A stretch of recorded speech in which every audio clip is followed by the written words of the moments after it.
We're going to have some fun today because I'm going to take you to Babylon with Daniel. Daniel and his 3 friends were taken to the city of Babylon after the Babylonians conquered Jerusalem and took the Jews into captivity.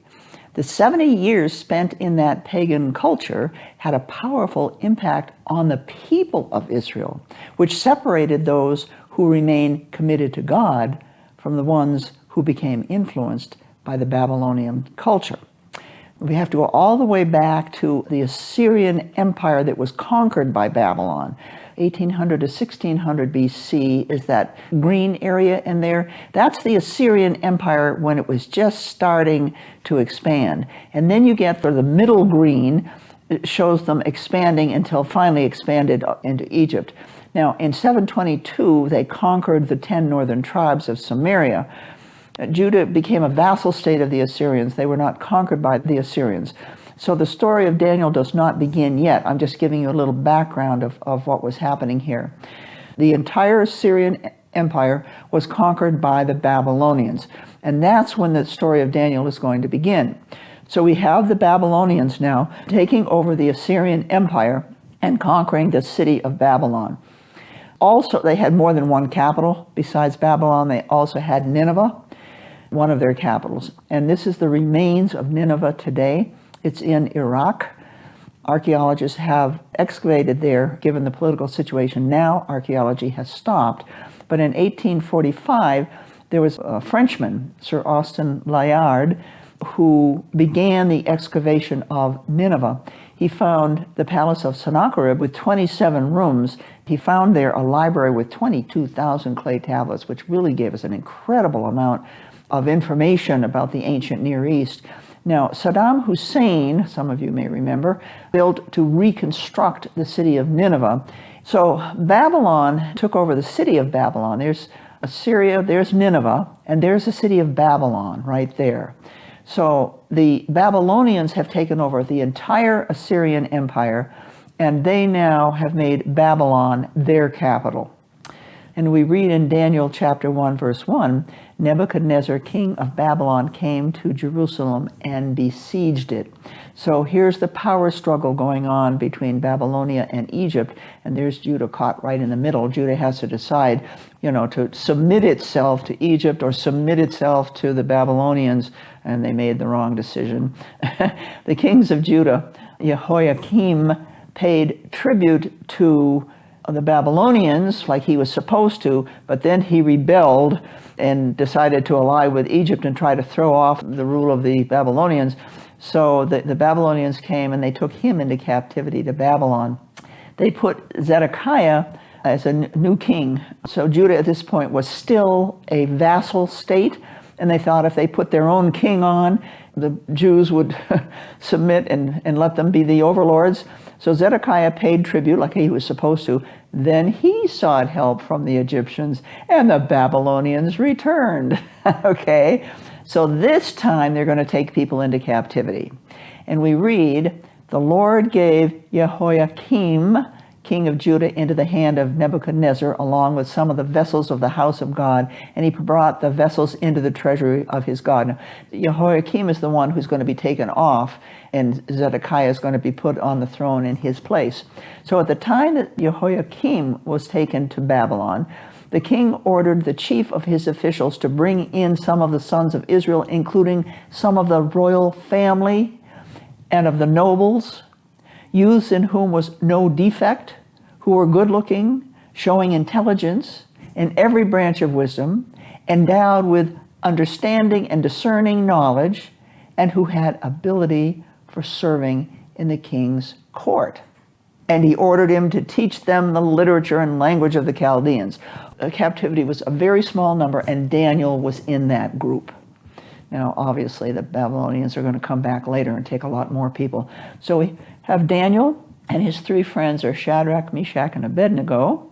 And we read, at the end of the days which the king had specified for presenting them. So they had to be taught all the things of the Babylonians.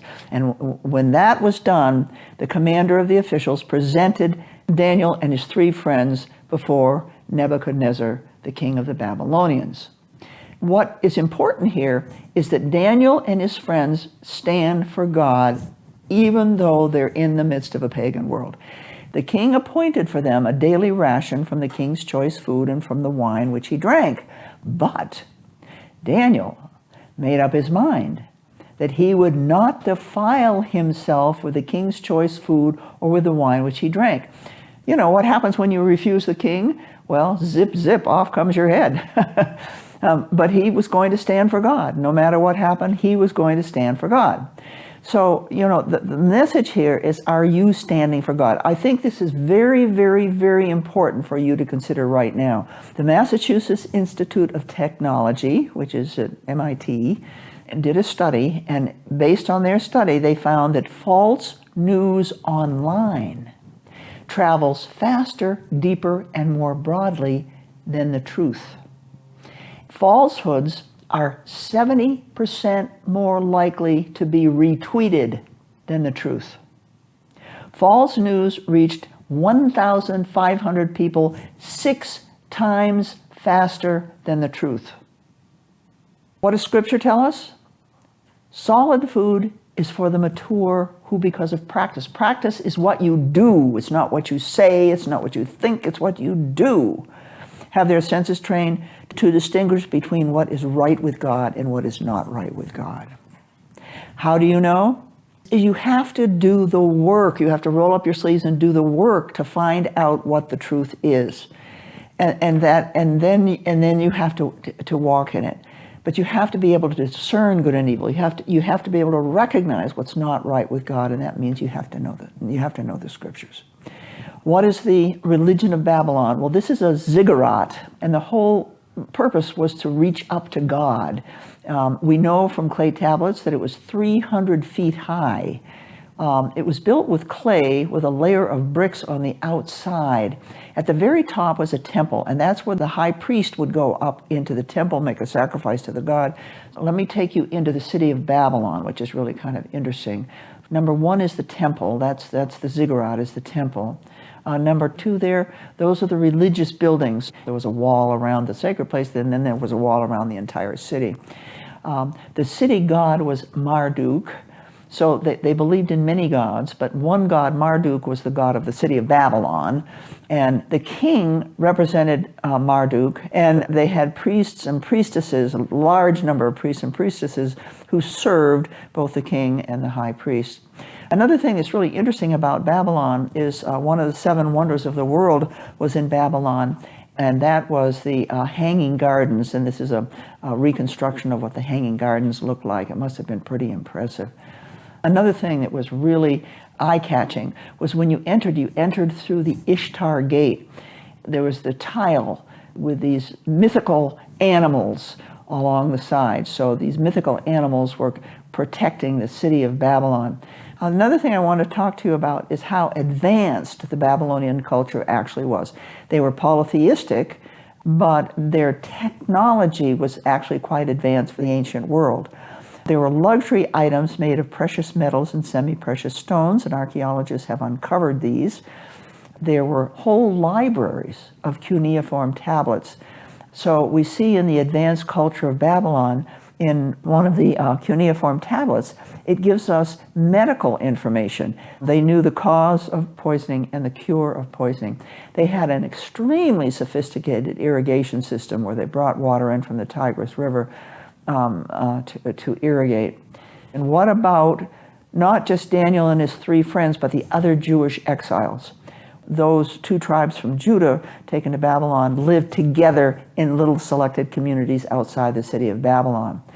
What did they do in these little villages? This is animal husbandry, where they're raising animals and bringing them into the city, probably for sacrifice. They were artisans and were very skilled in making jewelry and weapons and things like that. They were artisans. They would participate in Babylonian festivities, which were pagan festivities, including a New Year festival. This is an interesting reconstruction of the Ishtar Gate, and it shows you how massive it is because it shows the people coming into Babylon for the New Year festival. Now, another thing you need to understand about the Babylonians is their culture was not unique. They built on the cultures that came before them in what we call Mesopotamia, the land between the two rivers. The Sumerians had gods. They were polytheistic. The gods took human form. They also had animal form, and sometimes the gods were both human and animal form. They may have had a human head and shoulders, and they had the rest of it was an animal. They used cuneiform writing, the Sumerians. They were very early. They built the first ziggurat temples, and the Epic of Gilgamesh was done by the Sumerians. The Akkadians came next. They built on top of the culture of the Sumerians. So they took all of the Sumerian culture and then they added to it. The king became the representative of gods on earth, and there were all these priests and priestesses. So then the Assyrians are building on the culture of the Akkadians, and they had statues which were guardian angels. They believed in omens that were determined by diviners. And here's a picture of some of these icons to protect their homes. And this is the culture that the Jews, although they were in their own little villages, they were steeped, this culture was all around them. Here's a picture of fertility goddesses. The women brought those in, and they would, touch them and pray to them, that they would have a successful birth and they would not die, and that their child would be born well. These statues and images in the walls were all over the place. Here's one, for example, that image built into the wall was a god of storms. And here is Marduk. Here he's fighting a devil spirit. I want to take a look now at the Jewish exiles in Babylon who are living in those villages outside of the city. We read in one of the Psalms, "So by the rivers of Babylon, there we sat down and wept when we remembered Zion."